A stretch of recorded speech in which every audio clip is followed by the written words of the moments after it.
নমস্কার। আচ্ছা ভাবুন তো, একটা সাধারণ ট্রেন জার্নি কিভাবে একটা অবিস্মরণীয় গল্প হয়ে উঠতে পারে। আজ আমরা ঠিক সেরকমই একটা গল্প শুনব। প্রায় ১০০ বছর আগের সুনীতিকুমার চট্টোপাধ্যায়ের পথচলতি থেকে নেওয়া একটা অসাধারণ অভিজ্ঞতা। চলুন ডুব দেওয়া যাক সেই গল্পে।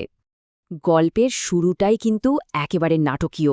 একবার কল্পনা করুন, একটা ট্রেন, উপচে পড়া ভিড়, আর আপনি একটা খালি কামরা পেয়ে হাঁফ ছেড়ে বাঁচলেন। কিন্তু কাছে গিয়ে দেখলেন, ওরে বাবা, সেখানে বসে আছে বিশাল চেহারার কয়েকজন লোক, আর তাদের হাবভাব এমন যেন ওই কামরাটা তাদের দখলে, কাউকে ঢুকতেই দেবে না। ঠিক এই রকম একটা টানটান উত্তেজনা দিয়ে আমাদের গল্পটা শুরু হচ্ছে। তো এই গল্পের প্রথম পর্বে আমরা পরিচিত হব আমাদের নায়কের সঙ্গে, আর দেখব তিনি ঠিক কী রকম একটা অসম্ভব সমস্যার মধ্যে পড়েছিলেন। সময়টা ছিল ১৯২৮ সাল, মানে ব্রিটিশ আমলের ভারত। সেই সময়ে দেরাদুন এক্সপ্রেসে ঘটেছিল এই ঘটনাটা। আর আমাদের নায়ক সুনীতিকুমার চট্টোপাধ্যায় তখন তার পাণ্ডিত্যের শিখরে, কিন্তু তিনি হয়তো জানতেনও না যে এই সাধারণ একটা ট্রেন যাত্রায় তার জীবনে একটা অন্যরকম ছাপ রেখে যাবে। তো কে ছিলেন আমাদের এই গল্পের নায়ক? তিনি আর কেউ নন, স্বয়ং সুনীতিকুমার চট্টোপাধ্যায়। আর হ্যাঁ, তিনি কিন্তু কোনো সাধারণ যাত্রী ছিলেন না, তিনি ছিলেন একজন অসাধারণ মাপের পণ্ডিত। আসলে তিনি ছিলেন একজন বিশ্ববিখ্যাত ভাষাবিদ, মানে ভাষা নিয়ে ছিল তার অগাধ জ্ঞান। আর এই গল্পে তার এই জ্ঞানই কিন্তু হয়ে উঠবে তার সবথেকে বড় হাতিয়ার।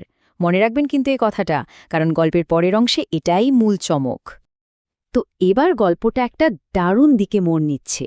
উত্তেজনা কিন্তু বাড়ছে, কারণ আমাদের নায়ক এবার একটা বিশাল বাধার মুখোমুখি হতে চলেছেন। ট্রেনের অন্য সব কামরায় তখন তিল ধারণের জায়গা নেই। ঠিক তখনই সুনীতিকুমার দেখলেন, আরে, একটা থার্ড ক্লাস কামরা তো প্রায় ফাঁকা। কিন্তু কাছে যেতেই বুঝলেন আসল ব্যাপারটা কি।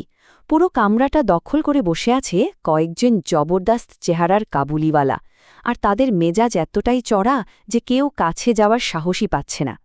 একজন কি দুজন নয়, গুনে গুনে ১৬ জন পাঠান। ভাবা যায়, একা একজন যাত্রীর পক্ষে তাদের সাথে এঁটে ওঠা তো প্রায় অসম্ভব ব্যাপার। অবস্থা এমন যে রেলের কর্মচারী বা পুলিশ কেউই তাদের ঘাঁটাতে আসছিল না।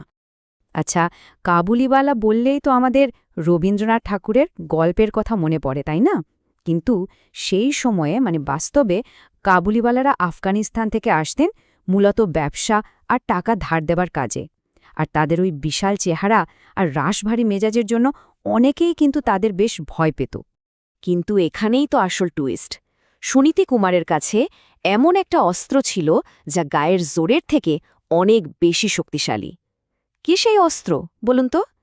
আর কিছুই না, তার জ্ঞান, ভাষার জ্ঞান। এবারে চলুন দেখি কিভাবে ভাষার একটা ছোট্ট প্রয়োগ এই অসম্ভব পরিস্থিতিটাকে এক মুহূর্তে পাল্টে দেয়। আমরা কিন্তু গল্পের সবথেকে রোমাঞ্চকর অংশে চলে এসেছি।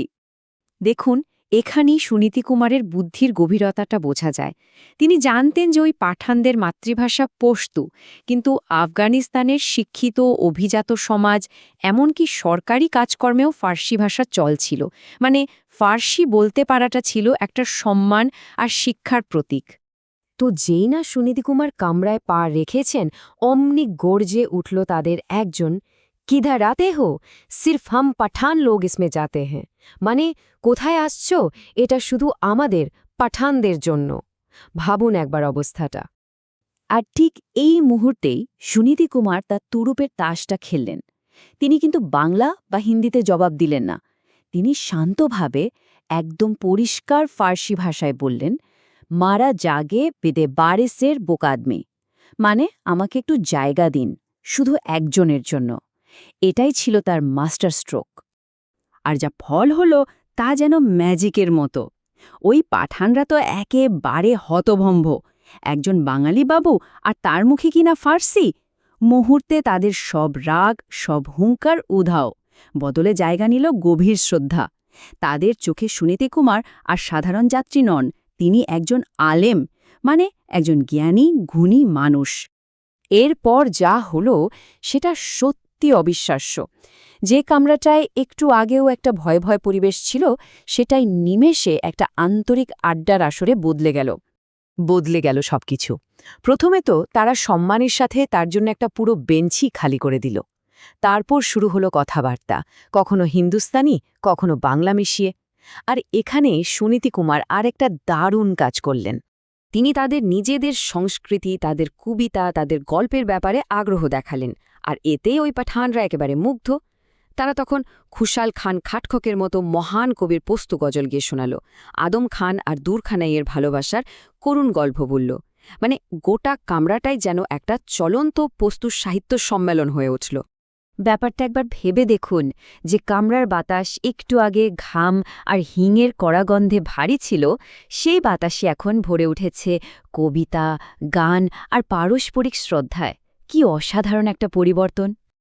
যে কোনো যাত্রায় তো একদিন শেষ হয়, কিন্তু কিছু যাত্রা আমাদের এমন কিছু শিখিয়ে দিয়ে যায় যা সারা জীবন মনে থাকে। এই যাত্রার শেষে আমরা ঠিক তেমনই এক গভীর শিক্ষা পাই। এই পুরো যাত্রাটা ছিল আসলে একটা রূপান্তরের গল্প। দেখুন কিভাবে ভয় আর শত্রুতা বদলে গেল শ্রদ্ধা আর বন্ধুত্বে।